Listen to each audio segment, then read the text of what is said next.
bakoy. Pag alam ko nang ipapalabas na yung ni Dolphy, pelikula, nag-iipon na ako para meron akong ipapanood ng sine. Ang klase siya pag nagbitaw ng punchline, tapos parang may kasamang humanity. Pag nanonood kasi ako ng pelikula ni Dolphy, nawawala ang problema ko. Para akong lalong bumabata kasi nakakatawa ko. Yung mga paborito kong pelikula niya, yung mga Johnny Marcia series. Kakain tayo sa labas. Oo yan, nasa labas na tayo. Dito tayo kakain. Kuha-kuha niya yung mga buhay ni Pinoy. Kung paano naghihirap, tapos dadaan na lang sa tawa, kumbaga. Basta yan ako kay Dolphy, dagdagan pa ni Vic Soto, talagang maganda na talaga. Pati yung bago niyang pelikula with Vic Soto na Double Trouble na siguradong magbe-break ng box office record. Hi fans, I'm back. At may nag-iisa ring Vic Soto na sa bawat tanghalian at pelikula sa sinehan, ang gusto rin niya ay mapasaya ang manonood. Ito mo, bossy! Ay, talaga ni Vic Soto, number one siya! Number one! Number one! Number one! Maraming TV shows at pelikula nila ang nagpatawa sa bawat Pilipino. Mula noon hanggang ngayon. Hoy, Tagalupa! Talaga bang hindi mo maintindihan ang pagmamahal ng lolo at lola sa kanyang apo? Ha? Mang Omeng, ako po ang inyong Anghel de la Guardia. At kahit Anghel de la Center ka, matataka sa akin, mahadera. Ubas ka!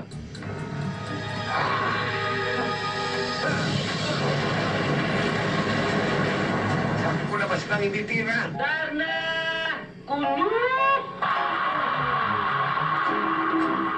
Yupito, walang laman. Lagyan mo silicone. Gusto ko sexy, size 44. Bulaga! Panamin mo!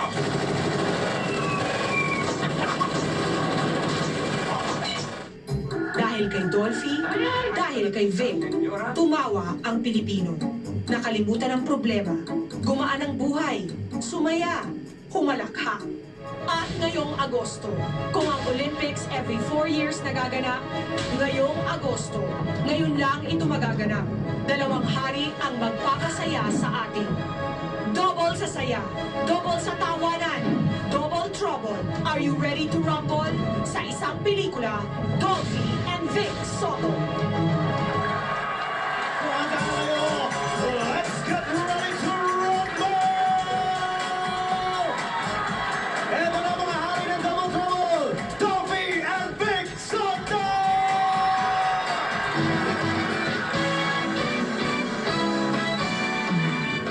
Live naman po ito mula sa Senado. May itinakda na nga ng Senado sa Huwebes ng umaga ang investigasyon ng Senate Blue Ribbon Committee tungkol sa fertilizer fund scam at inaasahan daw nila na dadalo si dating Agriculture Undersecretary Jocelyn Jokshok Volante. Nagpadala ng sulat sa Senado si Volante kung saan ito nag-request na payagan daw munang manatili sa ospital para makapagpahinga pa at nangakong dadalo sa hearing ng Senado. Sa isang caucus, unanimous daw ang desisyon ng mga senador na pagbigyan ng request ni Volante. 20 senador ang nasa caucus, ang wala lang sina Senator Miriam Defensor Santiago, Jamie Madrigal at Antonio Trillanes IV. Mahigit isang oras tumagal ang caucus at ayon sa ilang senador, marami naman daw sa kanila pabor sa pagbubukas muli ng investigasyon. Ang pinagdebatehan, ang issue kung may bisa pa ang arrest order na pinalabas noong 2005 para kay Volante, nang ilang ulit itong istabi ng mga hearing ng Senado. Dahil di magkasundo sa putong ito ang mga senador, pinagbigyan na lamang ang kahilingan ni Volante. The consensus actually was unanimous, was that for humanitarian reasons, and I guess also to show the courts that we respect the human rights of our witnesses, agreed to let him stay in the hospital. Basically, he has 2 days to rest, no? And after that, no more excuses. He has to come here and he will have to testify.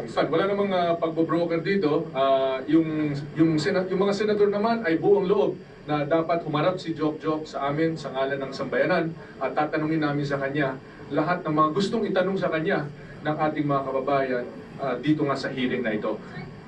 Git ng mga senador kahit daw pinagbigyan ng request ni Volante, mananatili ito sa ilalim ng kustudiya ng Senado at patuloy na babantayan ng mga tauhan ng Senate Sergeant at Arms. Samantala, may ilang taga-civil society ang nandito sa sesyon at nakaantabay sa gagawin nga ng Senado Nakausap natin kanina si Attorney Harry Roque, sabi niya nakakalungkot daw na tila parating pinalulusot itong si Volante pero mabuti na rin daw at matapos ang ilang taong paghihintay, maririnig na ng taong bayan na magsalita sa Huwebes itong si Volante.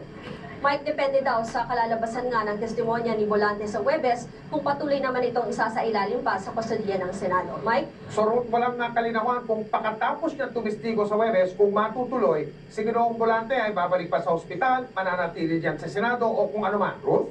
Tama yan, Mike. Hindi pa yan malinaw kasi baka daw mamaya hindi naman maitanong sa kanya lahat ng gustong malaman itong mga senador at baka magkaroon pa ng isa pang hearing. Mike? Maraming salamat, Ruth Cabal, nakatutok live mula sa Senado. Chika Minute! Hindi raw maiwasan ni Senador Jinggoy Estrada na malungkot habang nagsushooting ng pelikula tungkol sa pagkakaibigan nila ni Rudy Fernandez. Sa ilang eksena, tila naging kamukha raw kasi ni The Boy ang isa sa mga bida na si Christopher De Leon, ang sikahatid ni Lars Santiago. May sakit na ang karakter ni Christopher De Leon sa mga kinukulang eksena sa pelikulang Magkaibigan. Payak, nangangalumata at maputla sa pamamagitan ng make-up. Kapag eksena nila ni Jinggoy Estrada ang kinukunan, hindi raw maiwasan ng senador na bumalik ang alaala ng nasirang kaibigang si Rudy Fernandez. Habang kasi ang kwento ng magkaibigan sa friendship ni Rudy at Jinggoy. Siyempre, lagi ko naalala, lalo na nung gano'n yung itsura niya during his final days here. Nanariwa na naman yung alaala. Sa eksenang inabutan ng GMA News, nag-uusap sila Jinggoy at Boyet. Kahit kita sa hitsura ni Boyet na malala na ang sakit nito, masaya pa rin ang kanilang pag-uusap. Itong recent take namin, halos gano'n din ang conversation namin ni The Boy. Biruan namin. Maging ang co-stars ni Boyet at Jinggoy na sina Don Zulueta at Marisa Laksa ay hindi rin naiwasang sariwain ang alaala ni The Boy nang makita nila ang hitsura ni Boyet sa makeup nito. Nakakaawa talaga yung tsura na niya. Nakakaawa, nakakalungkot. Tsaka syempre when you think about why we're doing the movie, dahil istorya nga to ni Rudy, parang it's so close to home eh. Sa gitna naman ng kaabalahan ni Jinggoy sa magkaibigan, patuloy ang mga tanong sa kanya ng mga tao kung tatakbo ba siyang vice-presidente sa 2010 elections. Sabi ni Jinggoy, senador pa rin siya, pero dahil sa mataas na ranking niya sa mga survey. I'm still reconsidering it. Marami rin tayo ng mga nakakausap, ng mga leader, public officials, mga local officials, na why don't I give it a try? Sabi ko, tingnan natin. Mahirap pumasok sa hindi sigurado. Lars Santiago, updated sa showbiz, sabi ni. Kamusta na kaya si Karel matapos ang breakup nila ni Dingdong Dantes? Alamin yan sa pagbabalik ng Chika Minute. Susunod! Mahigit 70 asong dadalhin na sana sa Katayan sa Baguio na iligtas. Dating Pangulong Cory Aquino pasado sa mga panibagong pagsusuling kaugnay sa kanyang sakit. MMDA Chairman Bayani Fernando hindi raw makakalimutan ang pagkapanalo niya sa Celebrity Duets noong Sabado ng gabi. Mapapanood natin dito sa 24 oras. I'm going undercover to see what happens when you wear a low-priced liner.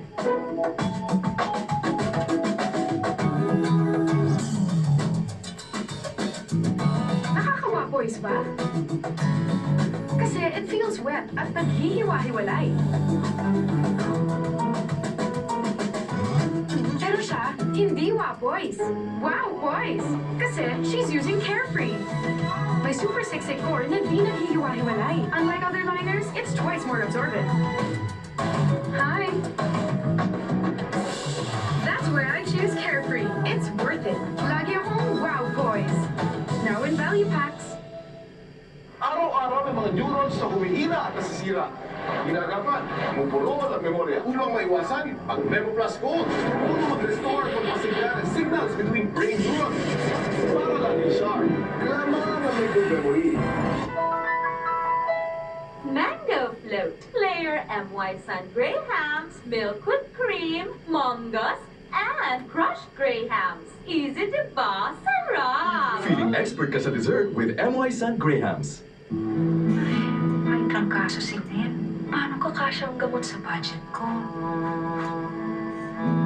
Kapag sa pamilya may nagkakasakit, masakit din sa budget. Kaya ugaliin ang madalas na paggamit ng Safeguard, proven to remove health-threatening germs. Kapag protektado ang kalusugan,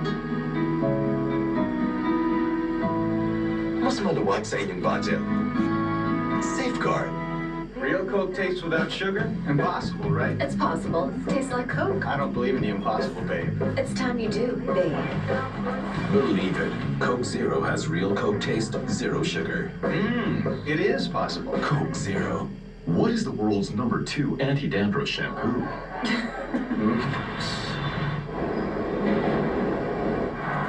I really don't know. What is the world's #1 anti-dandruff shampoo? Head and Shoulders. Head and Shoulders. Head and Shoulders. Head and Shoulders. Shampoo Head and Shoulders. The world's #1 Para sa akin, nothing is more effective against dandruff. Head and Shoulders. Barcelona Brandy. Hang sa piling-piling mga ubas.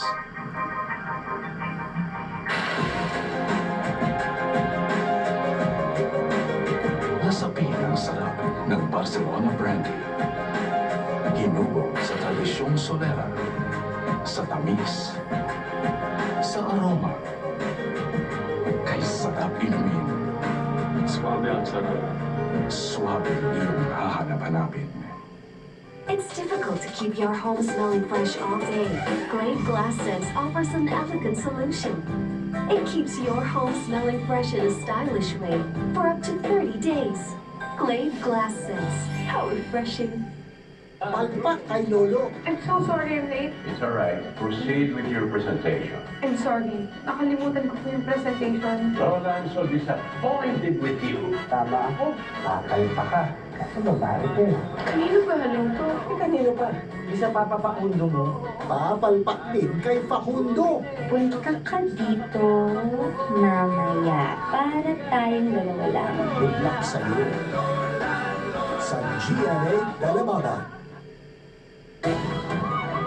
Kaligtasan mo sa Alerto 24. 75 aso ang muntik nang maging asosena kung hindi lang sila nailigtas ng mga otoridad. Nakatagda umanong ibenta ang mga aso sa mga restaurant sa lungsod ng Baguio. Panoorin niyo po itong pagtutok na ito ni Bernadette Reyes na Alerto 24.